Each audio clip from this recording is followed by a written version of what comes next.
On se retrouve pour une petite vidéo. Cette fois-ci, contrairement à la dernière fois, on va aller beaucoup plus dans tout ce qui est forêt, un peu gravel.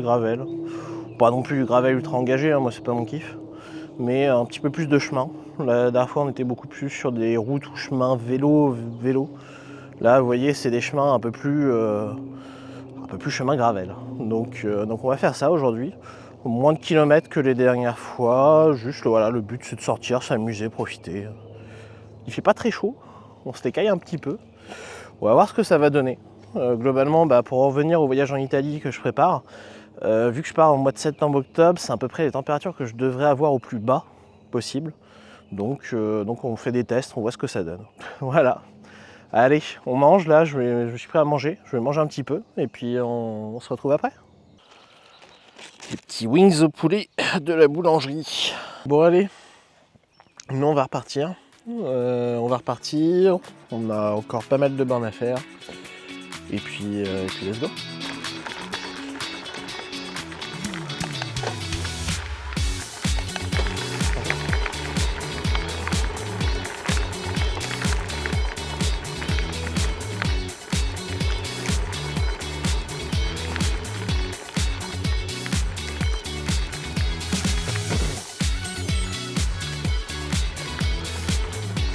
Et on est passé à côté du château de Beauregard. Je vous l'aurais bien filmé, mais c'est interdit au vélo. Du coup, Komoot, ça, il le prend pas en compte. Ça, c'est gros point faible pour Komoot, c'est qu'il y a plein de chemins qui sont totalement interdits ou payants d'accès ou des trucs comme ça. Et ça, il nous fait pas remarquer. Du coup, changement de planning, je vais faire le tour du château. Mais celui-ci est vraiment derrière les arbres, donc on ne le verrez pas. Mais du coup, c'est un peu le branle-bas de combat pour retrouver le bon chemin, enfin la bonne route plutôt. Regardez, je vous montre. Le château, le voici. Il y a un deuxième chemin un peu plus loin que j'avais pris déjà et non, c'est fermé, on peut pas y accéder. Et je pense que c'était par là qu'ils essayaient de me faire prendre. Mais non, c'est une propriété privée, on n'a pas le droit. Donc voilà le château de Beauregard.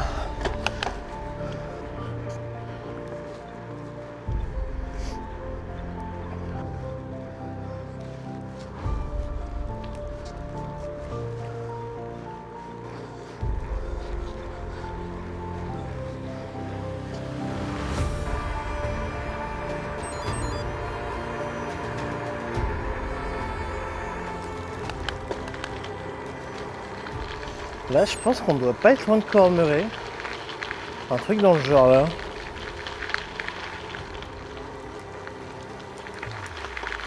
Ah, c'est pas les petits chemins que je prends d'habitude. C'est presque les mêmes directions, mais pas les mêmes chemins.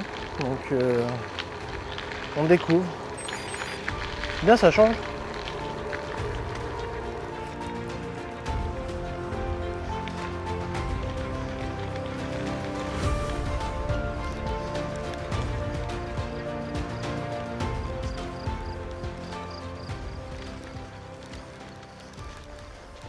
Bon, y aller doucement parce que là, tout le monde il peut y avoir un trou. Oh. Ah ouais, non, j'aurais dû continuer sur la route en fait. Bienvenue dans du gravel. De chez Komoot. Du gravel qui n'est même plus du gravel.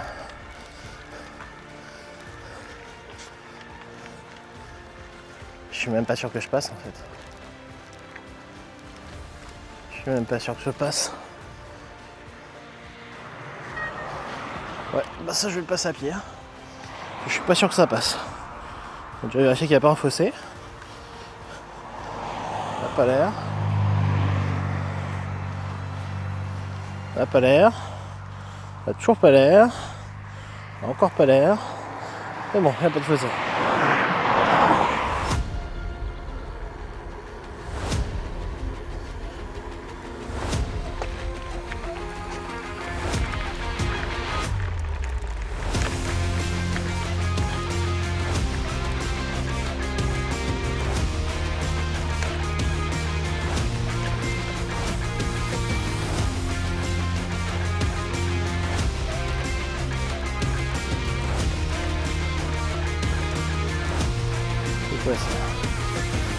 gravier ou c'est du...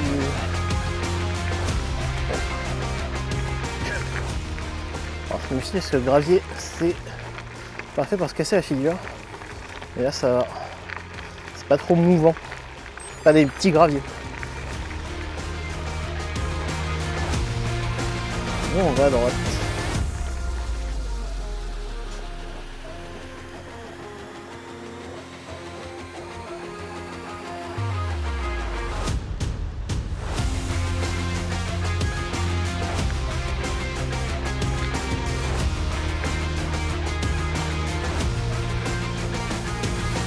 Un petit coup.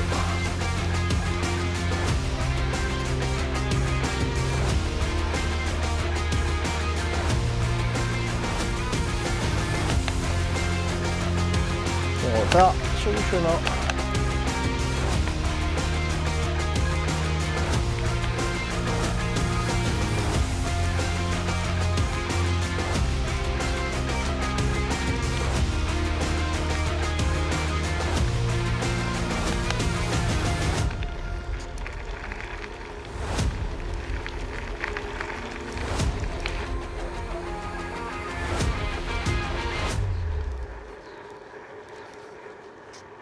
Allez, direction Courcheverny. On est à 5 bornes. Et on reprend un peu de route avant d'arriver à Cheverny.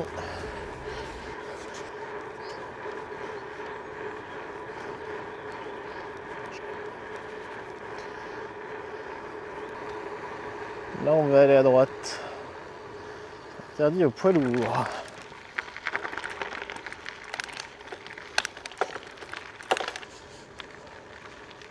Autre chemin que je ne connaissais pas.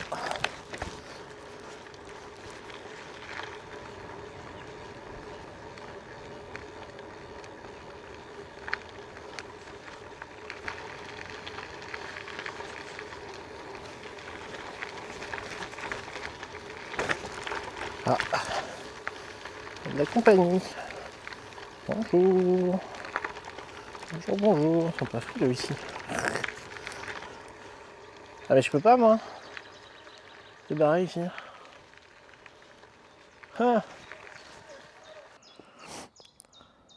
Ah oui non c'est que c'est privé, ok d'accord. Il me faisait faire un aller-retour parce qu'il devait avoir un château juste à côté. On devait accéder par ici, mais ils ont dû tout barrer. Du coup demi-tour. Je sais pas quel château c'était, on a atteint mais du coup on n'a pas pu le voir.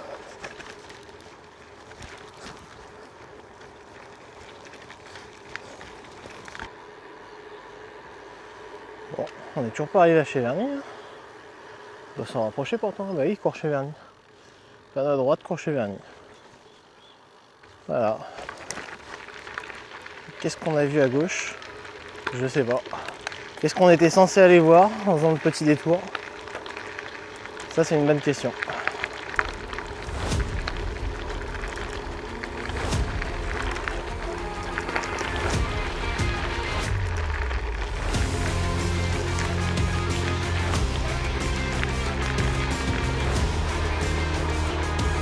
Voilà. Je sais pas si c'est un château ou pas ça, mais en tout cas ça y ressemble.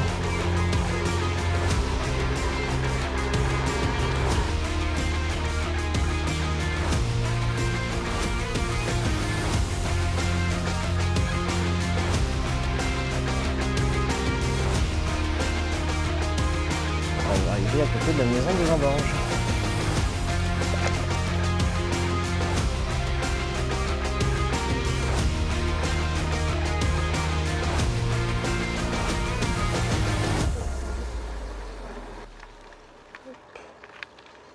Allez, château suivant. Et là, je sais pas si vous voyez grand chose. Et voilà, le château le château de Cheverny. Pour ceux qui n'ont pas la référence, Tintin. C'est une bonne référence. Allez, nous on continue par là-bas. Quel sera notre premier château? Ça on sait pas. C'est le suspense.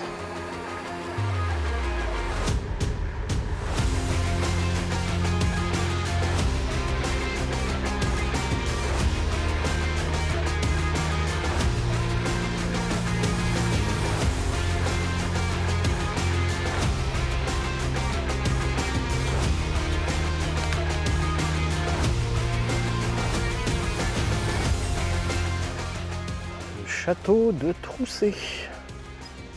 Entrée.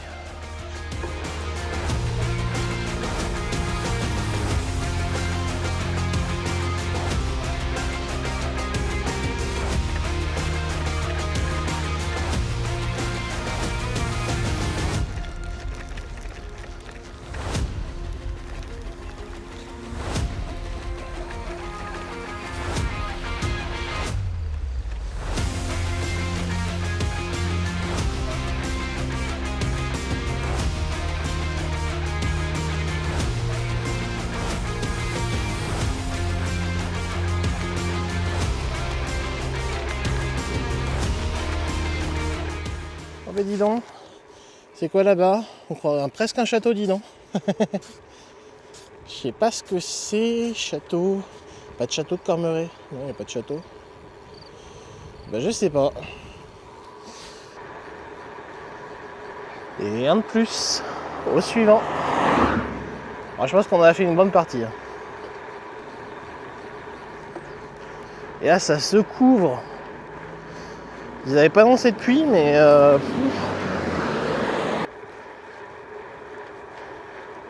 bon, je vous ai pas fait le château de Chambord, hein, tout le monde le connaît.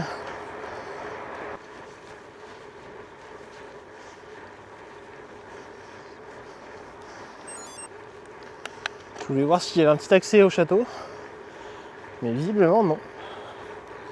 Ouais, parce que je pense que l'entrée du château c'était à droite. Ouais, c'était ça. C'est Chitenay. Je pense qu'à mon avis l'entrée du château était derrière, mais de toute façon je vois la porte qui a l'air d'être fermée. Donc ça aurait servi à pas grand chose. Oh, mais dis donc, n'est-ce pas un cimetière? On va aller se prendre à boire et puis on revient. Bah changement. Changement, le robinet font passer ça dans des tuyaux qui datent de la guerre 14-18. Ça a l'air dégueulasse. J'ai pas envie de m'attraper je sais pas quoi là-dedans. Donc tant pis, on verra plus tard. Est-ce que j'ai passé à un autre château? Je vois un grand mur sur la droite. Je sais pas. Peut-être des fois ça peut être aussi une simple maison ou un manoir ou un truc comme ça. Bah c'est bien joli ici.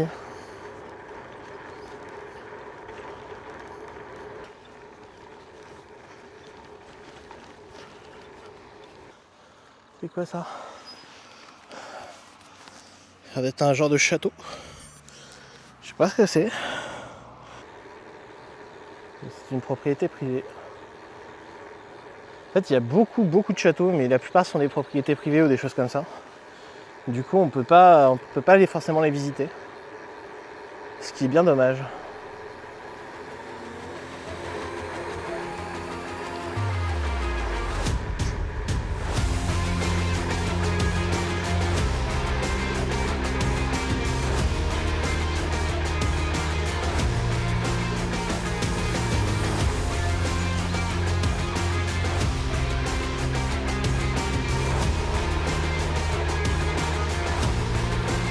Voilà. On retrouve la ville. En passant dessus le Beuvron. La Loinsseur.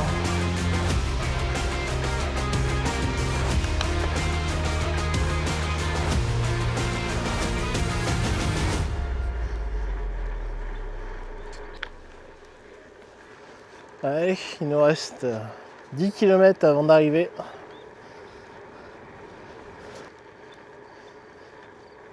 Il y en a plein qui parlent de faux plats, comme quoi ça remonte, etc. Et des fois ici, il y a le faux descendant. On a l'impression que ça descend, mais en fait pas du tout.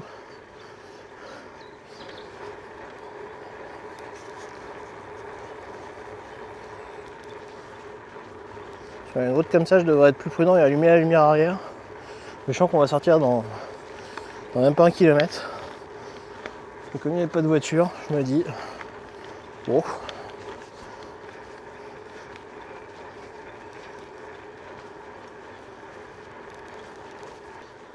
C'est pour ça qu'on croisait pas de voiture, c'est que c'est une route qui termine sur des chemins. Je pense qu'on doit être en train de rejoindre la forêt de Saint-Gervais, tout doucement.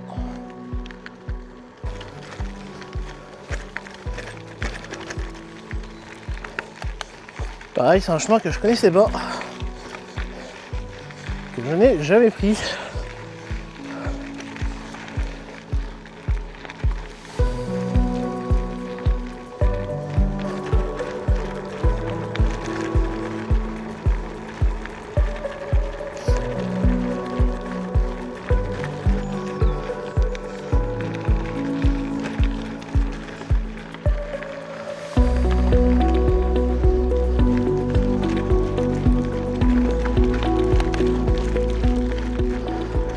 Bon, eh bien écoutez, on arrive sur la fin.